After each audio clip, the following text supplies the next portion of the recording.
Recording number 28. భాగవత వివరంగా చెప్పుకుంటూ ఉన్నాము.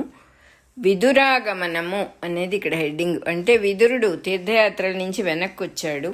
మామూలుగా మనం కూడా ఎవరైనా ఫ్యామిలీ మెంబర్స్ కొన్నాళ్ల పాటు తీర్థయాత్రలకు విహారయాత్రలకు వెళ్ళి వెనక్కి వచ్చిన తర్వాత కాస్త వాళ్ళు తీరిన తర్వాత భోజనాలు అవి అయిన తర్వాత వాళ్ళతో కూర్చొని కబుర్లు చెప్తాం కదా, వాళ్ళని వివరాలు అడుగుతాం, విశేషాలు ఎక్కడెక్కడికి వెళ్ళావు ఏమిటి అని.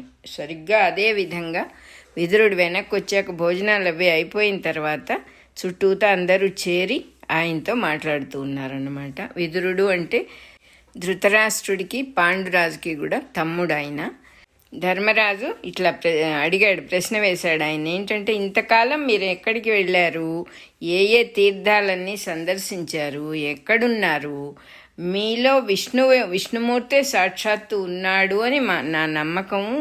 భాగవతులైనటువంటి మీరే సకల పుణ్యతీర్థాలు. నా ఉద్దేశంలో మిమ్మల్ని చూసి సంభాషించిన తర్వాత మాకు ఇంకా వేరే ఇతర తీర్థాలకు వెళ్ళక్కర్లేదు. అయినా కూడా వార్తలన్నీ చెప్పండి, లోకులు ఏమనుకుంటున్నారు, మీరు సర్వజ్ఞులు, మీకు అన్ని విషయాలు. సర్వజ్ఞులు అంటే జనరల్గా అన్ని విషయాలు తెలుసు అన్నమాట విదురుడికి. ఎందుకంటే ఆయన సాక్షాత్తు ధర్మమూర్తే, యమధర్మరాజే విదురుడుగా పుట్టాడు అని చెప్పి కథ వస్తుంది మనకి ఇక్కడ. మాకు ఇంకా చెబుతూ ఉన్నాడు ధర్మరాజు, మాకు చిన్నప్పుడే తండ్రి పోయిన తర్వాత పెద్ద తండ్రి దగ్గర ఉన్నాం మేము, ధృతరాష్ట్రుల వారి దగ్గర. వాళ్ళ పిల్లలు చాలా బాధలు కలిగించారు. పబ్లిక్గా చెప్పేస్తున్నాడు ఇప్పుడు ఆయన. చాలా బాధలు కలిగించారు. ఆ సందర్భాల్లో పాములు, విషపూరితమైన అగ్ని, ఇట్లాంటి వాటి అనేక విషయాల్లో మీరు మమ్మల్ని తండ్రిలాగా కాపాడారు, చూసుకున్నారు మమ్మల్ని. ఆ విషయాలు మీకు ఎప్పుడన్నా గుర్తుకొస్తాయా? పక్షులు రెక్కలు రాని పిల్లల్ని ఎంతో మమకారంతో రెక్కలు పొదివి దాచిపెట్టుకొని, రెక్కల కింద దాచిపెట్టుకొని రక్షించుకుంటాయి. ఆ రకంగా మీరు మమ్మల్ని ఆదరించారు కాబట్టి మేము బతికున్నాము, లేకపోతే మాకు జీవితమే ఉండేది కాదు అసలు. అది నిజమే. విదురుడు చాలాసార్లు ఈ దుర్యోధనుడి కుతంత్రాలన్నీ తెలుసుకొని వీళ్ళని చాలాసార్లు కాపాడుతాడు. ఈ లక్క ఇల్లు దగ్ధం సమయంలో కూడా ఆయన చాలా సహాయం చేస్తాడు. సొరంగం అది తవ్వించి విడిగా వీళ్ళు బయటికి రావడానికి సహాయం చేస్తాడు. అట్లాగే ఇంకా అడుగుతూ ఉన్నాడు ధర్మరాజు, మీరు ద్వారకలకి వెళ్ళారు కదా, అక్కడ ఉన్నారా, మీరు యాదవులు కృష్ణుని బాగా శ్రద్ధగా చూసుకుంటూ ఉన్నారా, కృష్ణుడంటే యాదవులు భక్తి చూపిస్తూ ఉన్నారా, కృష్ణుడి వార్తలు మీకు ఏమన్నా తెలిసినాయా? ఇప్పట్లాగా మొబైలు టెలిఫోన్లు ఉండవు కదా, ఏదన్నా ఒక వార్త తెలియాలంటే గుర్రం మీద మనిషి ప్రయాణం చేసి వెళ్ళి తెలుసుకొని రావాలి. సో దూరం కాబట్టి కృష్ణుడి వార్తలు ఏమన్నా తెలిసినాయా? ఇలా అడుగుతూ ఉన్న ధర్మరాజుతో అతను అడిగిన విషయాలన్నీ చెప్పాడు విదురుడు. 2 విషయాలు మటుకు చెప్పల. యాదవులందరూ కొట్టుకొని నశించిపోయారనే విషయం చెప్పలేదు. కృష్ణుడు దేహం వదిలేసి వెళ్ళిపోయాడనే విషయం మటుకు నోరు మెదల్పలేదుట. చెబితే అతడు వెంటనే శోకంలో మునిగిపోతాడు ధర్మరాజు. ఇప్పుడు వచ్చిన కష్టాలు చాలే, ఇప్పుడు కొత్తగా ఆయనకి నేను ఈ న్యూస్ బ్రేక్ చేయక్కర్లేదు అని అనుకొని చెప్పలేదన్నమాట. ఆ తర్వాత ఇంకొకటి కూడా ఉందిట. ఏంటంటే ఈ శాపవశం వల్ల యమధర్మరాజు విదురుడుగా పుట్టాడు అని చెప్పుకున్నాం. శూద్రస్త్రీ గర్భంలో పుట్టాడుట ఆయన. సో శూద్రస్త్రీ గర్భంలో పుట్టినప్పుడు మరి పెద్దవాళ్ళ మరణ వార్త వాళ్ళ నోటితో ఉచ్చరించకూడదు అనేటటువంటి ధర్మం ఉన్నదిట వాళ్ళకి. శూద్రులు అంటే 4వ వర్ణం వాళ్ళు, ఆ వర్ణం వాళ్ళకి ఆ ధర్మం ఉన్నదిట. అది కూడా స్మరించి, ఎందుకంటే ధర్మమూర్తి సాక్షాత్తు యమధర్మరాజే వచ్చాడు. ధర్మమూర్తి, ధర్మం తెలియనివాడు కాదు. విదురుడు అంటేనే ధర్మం. సో ఆ విషయం కూడా మనసులోకి వచ్చి మెదలకుండా ఉన్నాడుట. ఎట్లా శాపం వచ్చిందో కూడా చెప్పారు ఇక్కడ. మాండవ్య మహాముని యమధర్మరాజుని శపించినందువల్ల అతనిలో ఉన్న ధర్మమూర్తే విదురుడై శూద్రస్త్రీకి పుట్టాడు. నువ్వు భూమి మీద పుట్టి, నీచ కులంలో పుట్టి విషయాలు అర్థం చేసుకో, పాపం పుణ్యం అని అక్కడ కూర్చొని జడ్జిమెంట్ చేయటం కాదని శపించాడు మాండవ్యుడు అనేటటువంటి ముని. ఆ విదురుడి సహాయంతోనే, ధర్మోపదేశం వల్లనే ధర్మరాజు కూడా తన మనవడి కోసం సుఖంగా రాజ్యభారాన్ని కూడా తీసుకున్నాడు. ఎందుకంటే ధర్మం చెప్పాడు ఆయన. అందువల్ల మానవులు జీవితంలో సంతోషం కలిగించే సన్నివేశాలన్నిటికీ కూడా బానిసలు అని రాస్తూ ఉన్నారు ఇక్కడ.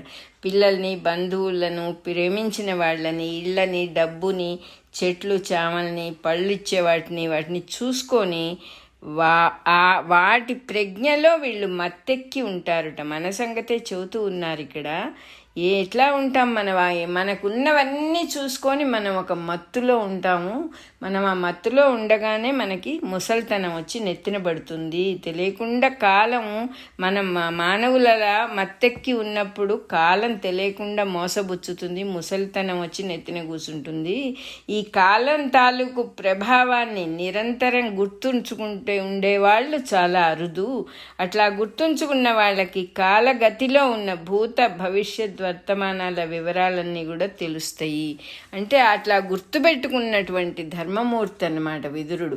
అటువంటి వాళ్ళకి ఇప్పుడు ఏం జరుగుతోంది, అంతకుముందేం జరిగింది, రాబోయే ఫ్యూచర్ ఎలా ఉంటుంది, ఈ విషయాలన్నీ కూడా కాలజ్ఞానం అనేది ఉంటుందిట. అందువల్ల ఈ కాలజ్ఞానం తెలిసినటువంటి విదురుడు ధృతరాష్ట్రుడితో ఇలా చెప్పాడన్నమాట. అది అంతకు ముందు కూడా ధృతరాష్ట్రుడు బాగా విదురుణ్ణి సలహాలు అడిగేవాడు. అన్నీ ఉన్నదున్నట్టు నువ్వు చేస్తున్న తప్పు, నువ్వు పాండవులకు రాజ్యం ఇవ్వు, నువ్వు దుర్యోధనుడిని ఎక్కువ ప్యాంపర్ చేసి వాడిని చెడగొట్టుకుంటున్నావు, నువ్వే బాధపడతావు, తర్వాత నువ్వు నీ రాజ్యాన్ని కొడుకుల్ని అందరినీ పోగొట్టుకుంటావు, ధర్మం తప్పి నడుస్తున్నావు, ఇవన్నీ చెప్పేవాడు విదురుడు.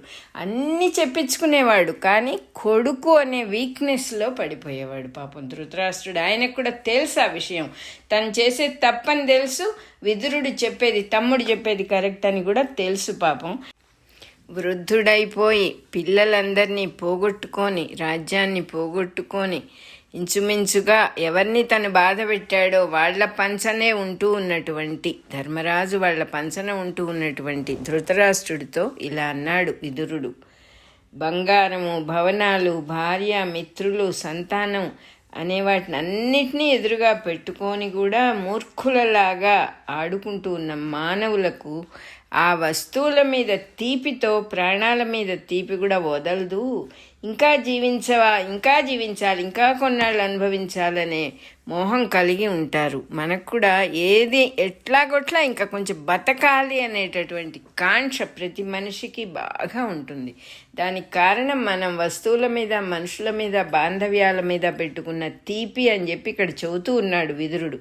కానీ ఆపలేకుండా ఇన్ఎవిటబిలిటీ అనేది ఒకటి ఉంది సృష్టిలో, నివారింపరానిది అంటారు దాన్ని. ఆపలేము, కాలగతిని ఎవరు ఆపలేరు అని చెప్పి చెప్తూ ఉన్నారు ఇక్కడ. కాలం క్రమంగా మృత్యువు రూపంలో మీదికొస్తూ ఉంటుంది. ఇట్లా తప్పించుకొనలేని సన్నివేశం సమీపిస్తోంది మన జీవితంలో. దీనికి ఏదైనా నువ్వు మార్గం ఆలోచించావా అన్నయ్య అని అడిగాడు ధృతరాష్ట్రుణ్ణి. పుట్టు గుడ్డివాడివి నువ్వు, పుట్టినప్పటి నుంచి ఏది చూడలేదు, మరి అటువంటప్పుడు ఇంతవరకు చూడని విషయాలు ఏమైనా చూడగలను అని ఆశపడుతున్నావా?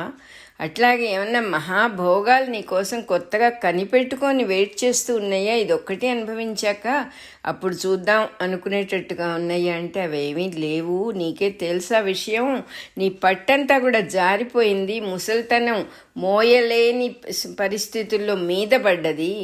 నీ వాళ్ళు అనుకున్న వాళ్ళందరూ వెళ్ళిపోయారు. ఇంకా కూడా భార్యాభర్తలు దుఃఖపడుతూ ఏడుస్తూ శత్రువుల పంచలో బతకడం ఏమన్నా గౌరవమా మీకు? నువ్వెందుకు ఇట్లా చేస్తున్నావు అని అడిగాడనమాట. ఇంకా ఏమేం చేశారో కూడా గుర్తు చేస్తున్నాడు విదురుడు. పాండవుల ఇంటికి చిచ్చు పెట్టారు, నిప్పు పెట్టారు, ఉన్న ఇంటి కోడల్ని అవమానం చేశారు. ఎవరినైతే అవమానం చేశారో వాళ్ల పంచనబడి బతకాల్సిన అవసరం ఏమన్నా ఉందా నిజంగా? వాళ్ళు పెట్టిన తిండితో ప్రాణాలని నిలబెట్టుకోవలసినటువంటి అవసరం ఏముంది ఇక్కడ? రోజు నువ్వెలా ఉన్నావో నేను కూడా చూస్తూ ఉన్నా కదా. బిడ్డలకు బుద్ధి చెప్పని గుడ్డివాడికి పిండం వండి తీసుకురండి అని చెప్పి అంటున్నాడు కదా భీముడు. అట్లా వచ్చిన భోజనమే కదా రోజు నువ్వు తింటున్నావు. ఆ పలుకులు విని ఆ భోజనం చేయాల్సిన అవసరం ఉంది అసలు? పోనీ ఇంకా కొన్నాళ్ల పాటు బతికి ఇంకా కొంతమంది పిల్లల్ని కంటావా, లేదా ఇంకా నువ్వెంతో కాలం బతకగలనని చెప్పి ముచ్చట పడుతున్నావా, లేకపోతే ముని మనవళ్ళు వాళ్ళందరి మాటలు విందామని ఆశపడుతున్నావా? ఏమి ఆశ నీ జీవితంలో ఉన్నది అని చెప్పి నువ్వు ఇంకా బతకాలని కోరుకుని శత్రువుల పంచలో పడి బతకాలని కోరుకుంటున్నావు. బ్రాహ్మణులందరినీ రండి దానాలిస్తాను అని చెప్పగలిగే స్థితి కూడా లేదు ఇప్పుడు నీకు. ఇప్పుడు మనం చెయ్యవలసింది ఏమిటంటే, దేహము నిత్యము కాదు, ఈ దేహం ఎప్పుడు పడిపోతుందో ఎలాగూ తెలియదు. బతికినంతకాలం బతికాం. మోహాన్ని తెగగొట్టిన యోగుల మునుల అడుగుజాడల్లో మనం ఇల్లు విడిచి వెళ్ళిపోయి ఉత్సాహంతో మోక్షాన్ని పొందటమే ఇప్పుడు మనకున్నటువంటి మార్గము అన్నయ్య అని చెప్పాడు విదురుడు. గాంధారి ధృతరాష్ట్రులు వనమునకు పోవుట అని ఇక్కడ హెడ్డింగ్ ఉంది. ఇట్లా విదురుడు వైరాగ్య మార్గం అంతా ఉపదేశం చేసిన తర్వాత ఇన్నాళ్ల నుంచి ఎప్పటి నుంచో విదురుడి మాటలు వింటూ ఉన్నవాడే ధృతరాష్ట్రుడు. ఆయనకి ఇప్పటికీ ఏదో ప్రజ్ఞ అనే కన్ను తెరుచుకుంది అని రాశారు ఇక్కడ. ఆ ప్రజ్ఞ లోపల ఉన్నటువంటి ప్రజ్ఞ అనే కన్ను తెరుచుకొని మోహపాసం తెగిపోయింది. ఏ కొడుకు మీద ఇన్నాళ్ళు మహామోహం పెట్టుకొని ఉన్నాడో ఆ కొడుకే ఎప్పుడైతే లేకపోయాడో, ఎక్కడ ఏ ఆశ లేదు అనేది తనకు కూడా ఇప్పుడు నిశ్చయం అయిపోయింది విదురుడు చెప్పినందువల్ల. ఏ ఆశతో బతుకుతున్నావు, ఏముంది నీకు, ఎందువల్ల వీళ్ళ పంచనబడి ఇంకా కొన్నాళ్ళు ఎలాగోలా బతకాలనే కంపల్షన్ నీకేం లేదే.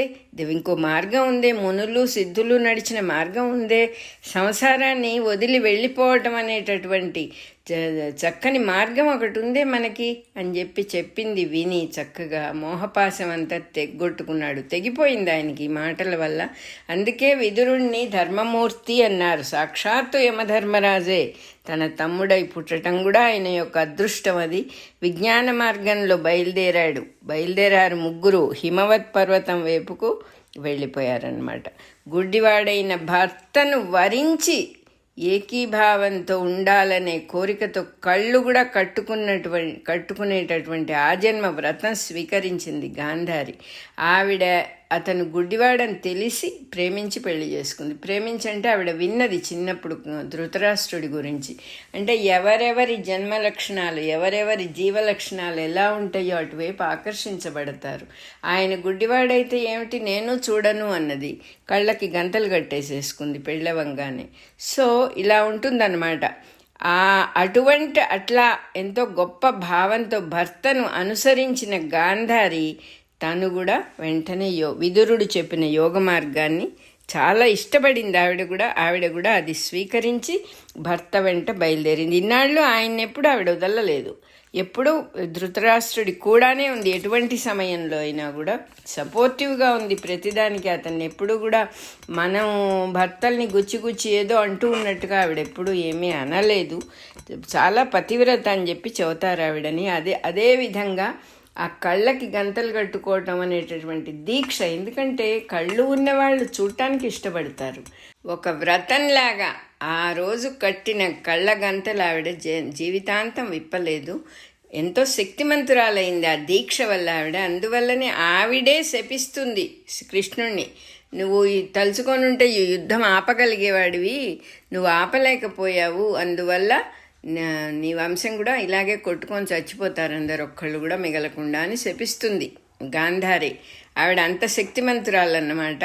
సో ఆవిడ కూడా భర్తని అనుసరించి చక్కగా వెళ్ళిపోయింది. పతి వెంట బయలుదేరింది అని రాశారు ఇక్కడ. అంటే ఆయనని ఎప్పుడూ వదలలేదు ఆవిడ. ఎట్లా ఆవిడ వెళ్ళటం ఎలా ఉందో ఇక్కడ చాలా చక్కగా రాశారు.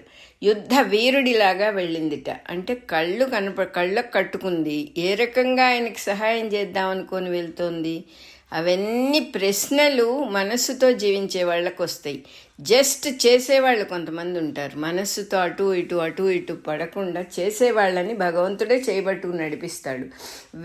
వెనక్కి తిరగకుండా నడిచే యుద్ధ వీరుడిలాగా రాజు దండన విధించినా కూడా భయపడకుండా వెళ్ళే ధీరుడిలాగా గాంధారి కొంచెం కూడా ఎక్కడ ఏ డౌటు ఏ సంకోచం లేకుండా ప్రేమతో భర్త వెంట వెళ్ళింది. ఆయన వెళ్ళిన దోవే నాది, ఇంకా వేరే దోవే ఉంది. రెండు ఆల్టర్నేటివ్ ఆలోచించి మంచా చెడా, లేకపోతే లాభమా నష్టమా, ఇంకేమన్నా మార్గం ఉందా, విదురుడు సరిగా చెప్పలేదు, ఇంకెవరన్నా ఏమన్నా చెబుతారా, ఈ పిచ్చి ఆలోచనలు ఏమీ లేవు. కాబట్టి చాలా క్లియర్ అయినటువంటి చక్కని డెసిషన్ చేస్తుంది. అటువంటి వాళ్ళకి, మనస్సుతో జీవించే వాళ్ళకే ఈ సమస్యలన్నీ కింద మీద పడటం. పెండ్యులం, మనస్సు అంటే పెండ్యులం లాగా అటు ఇటు లాగుతూ ఉంటుంది.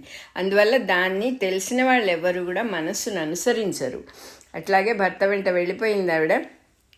మర్నాడు పొద్దున్నే ధర్మరాజు చక్కగా పొద్దున్నే లేచి సంధ్యావందనం, రోజు చేసుకునేటువంటి హోమాలు అవన్నీ కూడా చేసుకొని రోజు బ్రాహ్మణులకు దానం ఇచ్చి నమస్కరిస్తాడుట. బ్రాహ్మణులందరూ వరుసగా నిల్చొని ఉంటే వాళ్ళందరికీ దానం చేసి నమస్కారం చేశాడు. తల్లిదండ్రులకు కూడా నమస్కరించాలి, ఆయన వాళ్ళని తల్లిదండ్రులనే అనుకున్నాడు ధర్మరాజు. ఎటువంటి మనసులో వేరే భావం లేదు.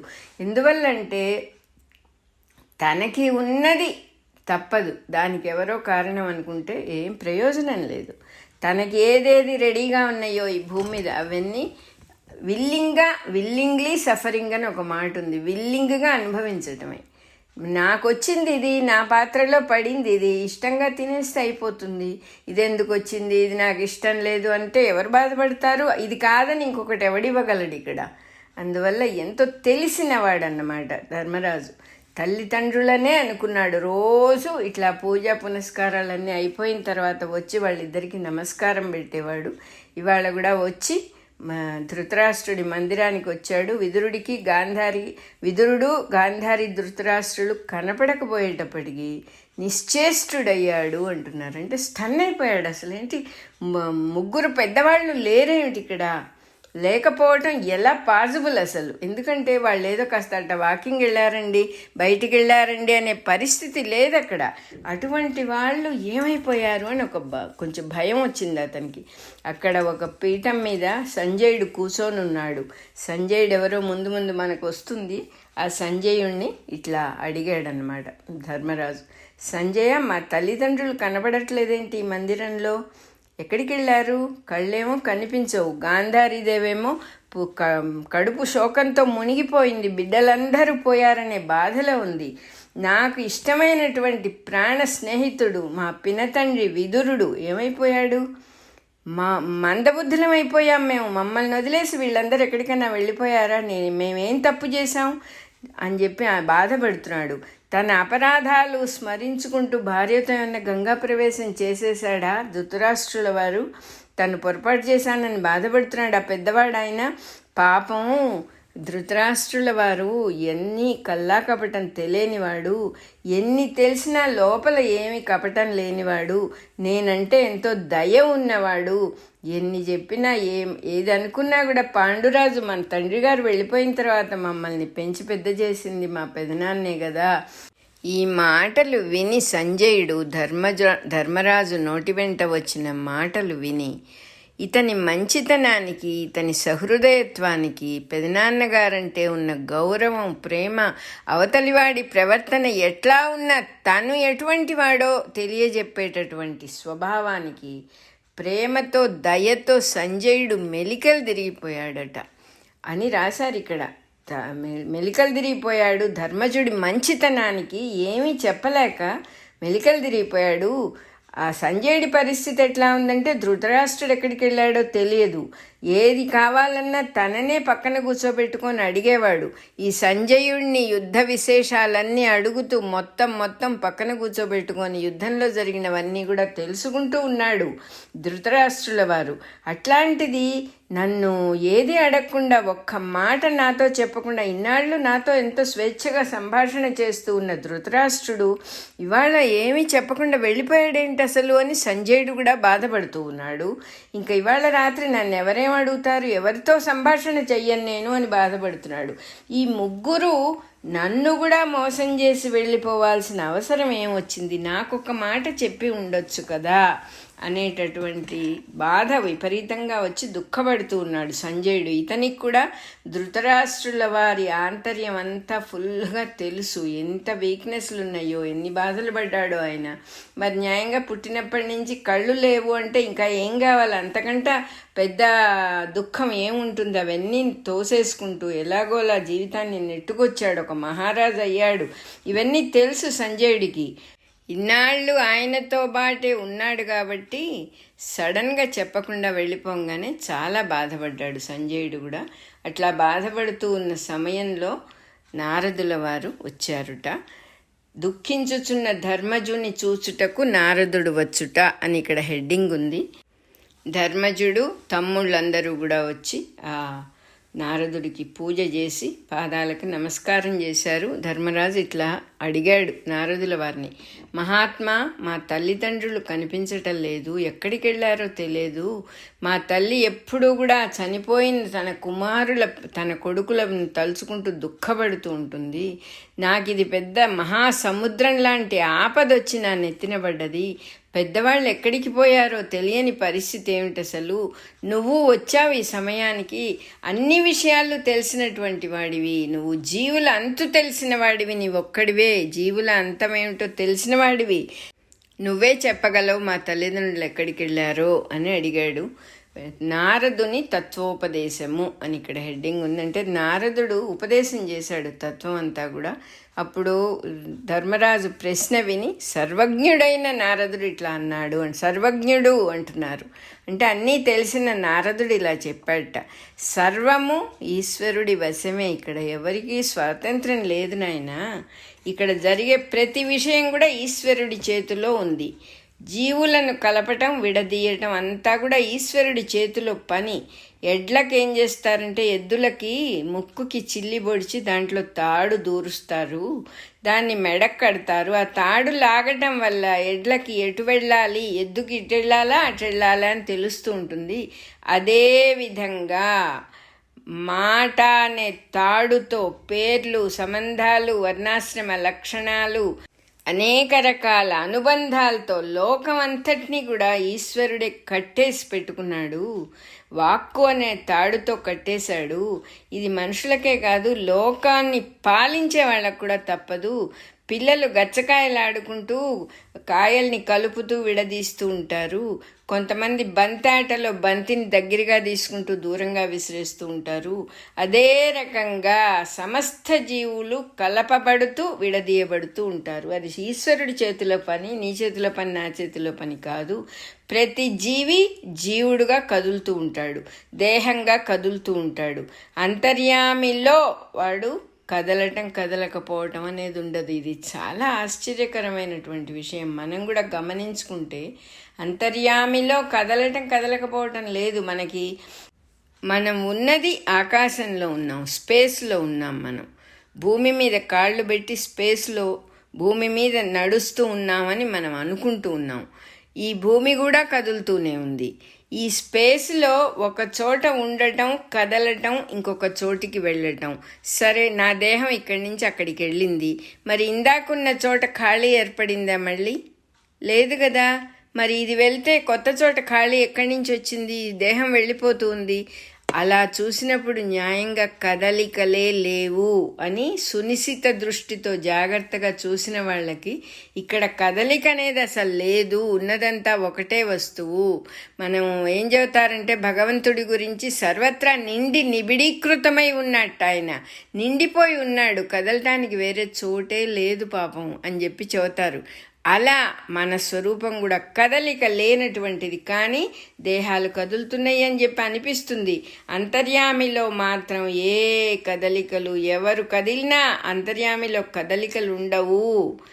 అంతర్యామి యందు ఆ జీవుడు కదలటం కదలకపోవటం ఉండదు, కదలకపోవటం కూడా ఉండదు అని చెబుతూ ఉన్నారు. ఇది మ్యాజికల్ అన్నమాట. అంటే రెండు లేని స్థితి అని మనకి ముందు నుంచి కూడా చెబుతూ ఉన్నారు. ఒకటే వస్తువు, అది కదలటం కదలకపోవటం రెండిటినీ కూడా బియాండ్గా ఉండేటటువంటి స్టేట్. అది పరమాత్మగా విప్పి చెప్పుకోవటానికి అందడు. ఆయన ఫలానా రకంగా ఉంటాడండి పరమాత్మ అని చెప్పడానికి వీల్లేదు అని చెప్పి చెప్తూ ఉన్నాడు నారదుడు. ఇద్దరు మనుషులు కొండ చిలువతో మింగబడుతూ ఉన్నప్పుడు ఒకడినొకడు రక్షించుకోలేడు కదా.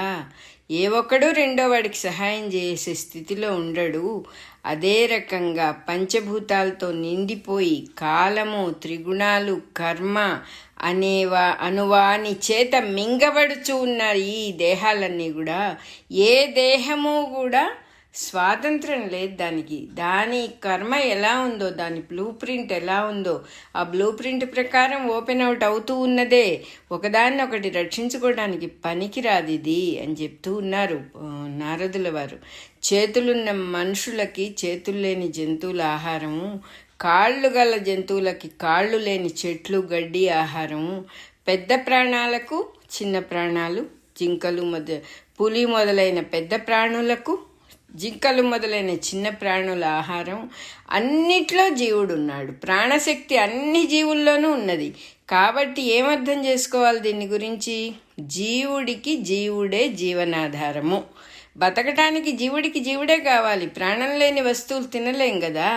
చెప్తూ ఉన్నారు ఇట్లా ఇన్ని రూపాలున్న విశ్వమంతా కూడా ఈశ్వరుడి రూపమే. అతడికి వేరు అంటూ లేదు. దేనిని ఏది తిన్నా ఏమీ లేదు, ఏదీ లేదని చెప్పేశాడు. తన మాయని ప్రసరింపజేసి అనుభవించేవాడు, అనుభవింపబడేది అని రెండు రూపాలు కల్పించుకొని లోపల బయట అనేవి, లోపల వెలుపల అనే భేదాన్ని కల్పించి ఈశ్వరుడు ఒక్కడే సర్వత్రా ప్రకాశిస్తూ ఉన్నాడు. ఈ మాయాజాలం అని చెప్పాలి. దీన్ని ఏదో పెద్ద జాలం, ఇది ఒక పెద్ద వల. ఈ మాయాజాలం అనేటటువంటి సృష్టిలో ధర్మజ, తల్లిదండ్రులు నన్ను విడిచి వెళ్ళిపోయారు అనే దుఃఖానికి చోటు లేదు అసలు. ఎన్ని రకాల దుఃఖాలు ఉన్నాయి ఇక్కడ. ప్రతి శరీరము ప్రిజన్లో, జైల్లో ఉన్నట్టే. దేనికి స్వాతంత్రం లేదు, బంధించబడే ఉంది ప్రతి ఒక్క దేహం కూడా. నువ్వేమిటి తల్లిదండ్రులు వెళ్ళిపోయారనే దుఃఖాన్ని పడటానికి ఎక్కడా ఏమీ స్కోప్ లేదు. అర్థం లేదు ఆ మాటకి అసలు. కాదు నేను దుఃఖపడతాను అంటావా, అది అజ్ఞానం. దిగులుపడు కావాలంటే, ఎవడు కాదనలేడు. ఎవడైనా నేను ఏడుస్తాను అంటే చక్కగా ఏడవచ్చు, ఎవ్వరూ అబ్జెక్ట్ చేయరు. ఎవరు ఏడుపు వాడిది అన్నట్టుగా చెప్పాడు నారదుడు. అంటే ఇక్కడ ఏం చెప్తూ ఉన్నాడో జాగ్రత్తగా గమనించుకోవాలి. మనం ఎంతసేపు మనకు జరుగుతూ ఉన్న కష్టాలే చూస్తాం కానీ కళ్ళు తెరిచి సృష్టిని చూడం అసలు. మనకు మటుకు ఏదైనా దగ్గరికి వచ్చిందా గోల చేసేస్తాం. సృష్టిలో ఇవన్నీ చాలా సహజం, ఇలా జరుగుతూ ఉన్నాయి. నాకు ఇవాళ జరిగిన విషయం ఇంతకుముందు ఎంతమందికో జరిగింది అనే విషయం మనం కళ్ళు తెరుచుకొని చూసి ఉంటే, ఓహో ఇది న్యాచురలే కదా, ఇలాగే ఉంటుంది కదా లైఫ్ అని ఈజీగా తీసుకోమా మనం. అసలు ఎటూ చూడము. ఏ ప్రపంచం ఎలా ఉంది అనేది నిజంగా నారదుడు చెప్పినట్టు ఏం ఫ్రీడమ్ ఉంది? ఈ దేహానికి ఎప్పుడు ఏమవుతుందో ఎవడన్నా చెప్పగలడా? ఆరోగ్య సూత్రాలన్నీ పాటించి ఎక్సర్సైజులు చేసి ఎంతో అద్భుతమైన జీవితాన్ని గడిపి అంతా నా చేతిలోనే ఉంది అనుకోవడానికి వీలుందా మనకి? అది జరుగుతోందా? మనం అనుకున్నవన్నీ జరుగుతున్నాయా? ఎన్ని రకాల సృష్టిలో ఎన్ని రకాల కథలు ఉన్నాయి. ఎక్స్పైరీ డేట్ అయిపోయిందంటే నువ్వు ఏం చేసినా ఆ దేహాన్ని నువ్వు నిలబెట్టలేవు.